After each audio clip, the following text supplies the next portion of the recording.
مولانا محمد معظم الجود والكرم وآلہ الکرام وابنہ الکریم وامتہ الکریمۃ وبارک وسلم۔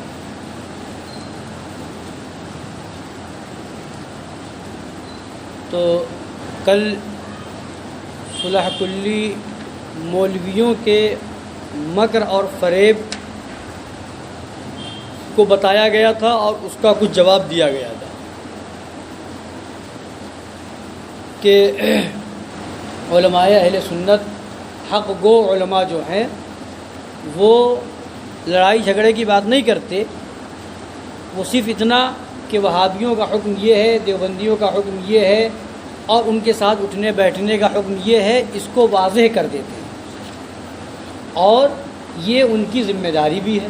جیسے مثال دے کر کے بتایا تھا کہ ایک طبیب کی، ڈاکٹر کی ذمہ داری کیا ہوتی ہے کہ مریض کے مرض کو، مریض کی بیماری کو واضح کر دے کہ یہ بیماری ہے۔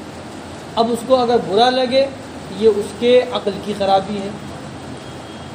اسی طریقے سے بتایا گیا تھا کہ کیا صلح کلی مولوی لے کے آتے ہیں، آیت کریمہ پیش کرتے ہیں، بہت سے موقع پر پیش کرتے ہیں اور یہ پڑھتے ہیں یہ آیت کریمہ کہ اللہ تعالیٰ فرماتا ہے ادعو الی سبیل ربک بالحکمت والموعظۃ الحسنۃ وجادلہم باللتی ہی احسن، یعنی اپنے رب کے راستے کی طرف حکمت اور اچھی نصیحت کے ساتھ بلاؤ اور ان سے اس طریقے پر مجادلہ کرو جو بہترین ہو۔ تو یہاں پر کیا لے کے آتے ہیں کہ دیکھو اللہ فرما رہا ہے حکمت سے لے کے آؤ، اچھی نصیحت سے بلا کر کے لے کے آؤ، اپنی طرف بلاؤ، اللہ کی طرف بلاؤ۔ تو اب یہاں پر اس کا مطلب کہ پالیسی سے ہم کام کر رہے ہیں، ہم پالیسی سے جو ہے قریب کر رہے ہیں۔ تو اب اس کا جواب سنیے، فرماتے ہیں ان حق پوش باطل کوش واعظوں سے کون کہے کہ آیت کریمہ ادعو الی سبیل ربک بالحکمت والموعظۃ الحسنۃ وجادلہم باللتی ہی احسن میں ہرگز پالیسی کا حکم نہیں دیا گیا، پالیسی کا حکم اس میں نہیں دیا گیا۔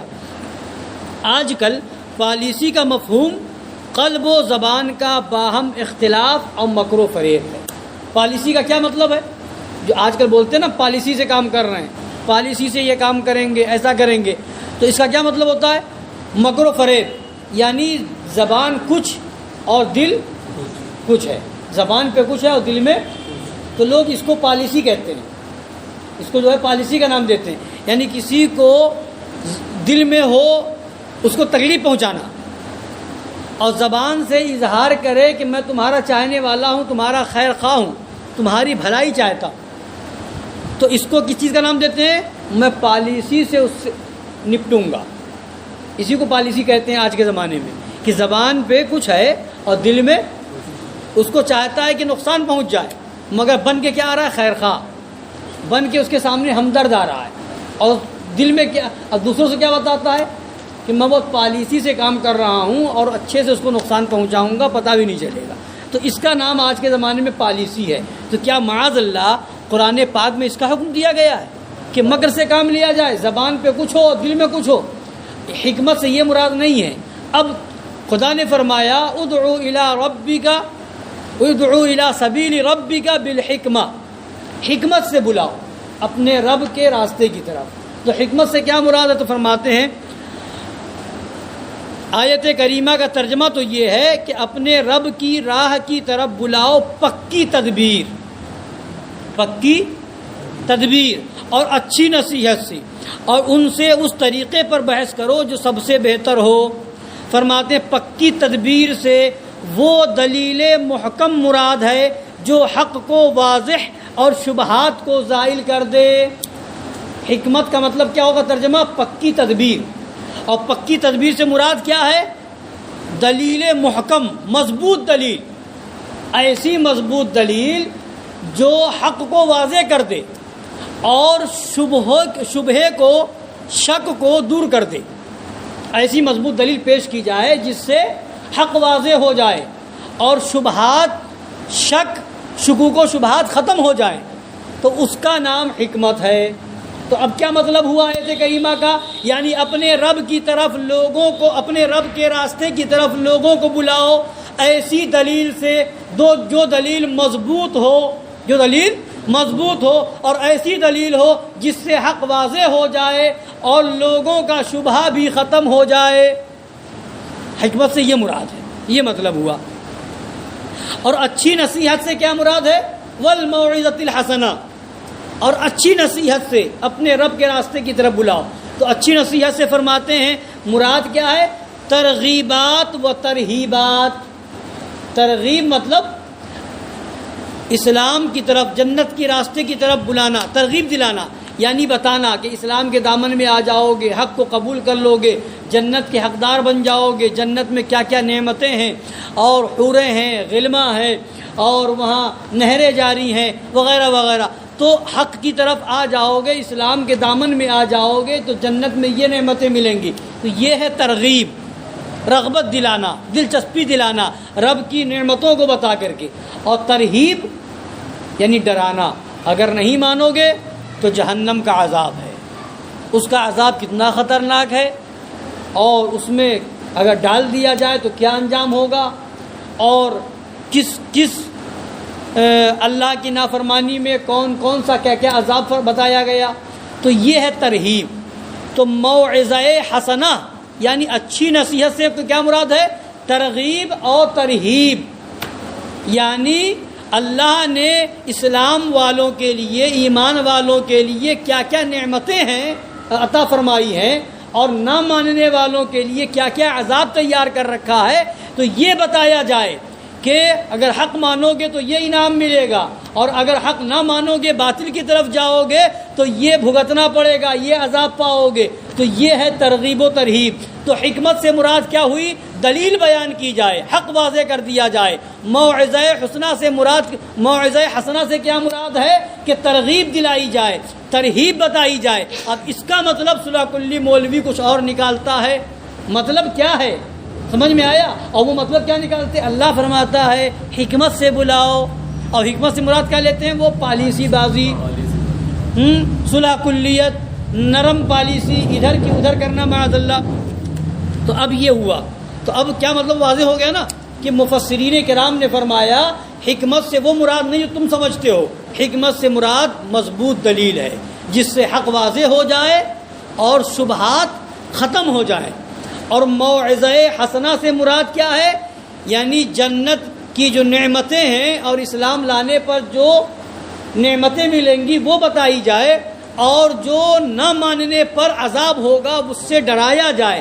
یہ مراد ہے موعظہ حسنہ سے ترغیب و ترہیب۔ بہتر طریقے سے مراد یہ ہے کہ اللہ کی طرف اس کی آیات و دلائل سے بلائیں، مضبوط دلیلیں جو حق کو واضح اور بے دینوں کے شبہات کو زائل کر دیں۔ بد مذہبی و بے دینی سے توبہ کر لینے پر رحمت الہیہ اور جنت کی نعمتوں کی خوشخبری سنانا، اور کفر و ضلالت سے توبہ نہ کرنے پر قہر الہی اور عذاب دوزخ سے ڈرانا۔ یہ ہے آیت کا مطلب۔ یا اللہ تعالیٰ کی طرف اس کی نشانیوں اور دلائل کو پیش کر کے بلانا، اس کو، یہ مطلب تھا آیت کا، اس کو پالیسی یا کفار و مرتدین کے ساتھ لعنت و مداہنت سے کیا علاقہ، اس کو صلح کلیہ سے کیا علاقہ، کیا تعلق؟ اس آیت کریمہ کا خلاصہ ارشاد تو یہ ہوا کہ روشن اور مضبوط دلائل و براہین کے ساتھ کھلم کھلا احقاق حق و ابطال باطل کرو۔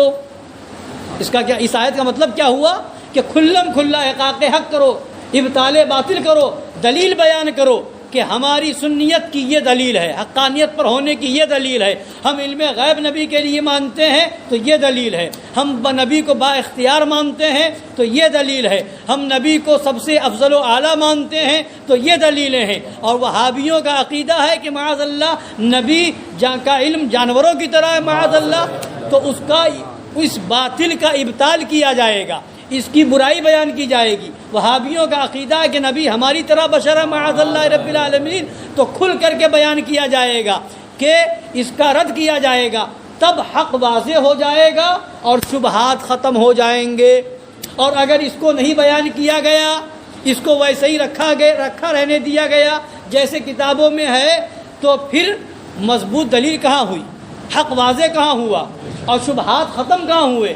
تو حق واضح جب ہوگا، شبہات ختم جب ہوں گے، جب اپنا عقیدہ بھی بیان کیا جائے گا اور دشمنان اسلام، دشمنان رسول کے عقیدے کا رد بھی کیا جائے گا، تب شبہات بھی ختم ہوں گے۔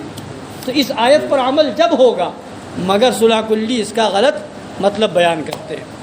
اب آگے سنیے، فرماتے ہیں اور اگر بالفرض کسی تفسیر کی بنا پر اس آیت کریمہ سے کفار و مشرکین و مرتدین کے ساتھ لعنت و نرمی نکلتی بھی ہو تو اس تفسیر پر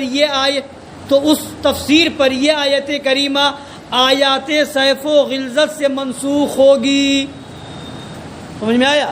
یعنی یہ ہے کہ اگر کسی تفسیر میں یہ مطلب بیان بھی کیا گیا ہو کہ کافروں سے نرمی سے پیش آؤ، مشرکین سے نرمی سے پیش آؤ، یہ اگر بیان بھی کسی تفسیر میں ہے تو یہ آیت منسوخ ہو گئی اس آیت سے جس آیت میں سختی کا حکم دیا گیا ہے، یا ایھا النبی جاہد الکفار والمنافقین واغلظ علیہم، اے نبی کافروں اور منافقوں سے جہاد کیجئے اور ان پر سختی کیجئے، اللہ نے حکم دیا۔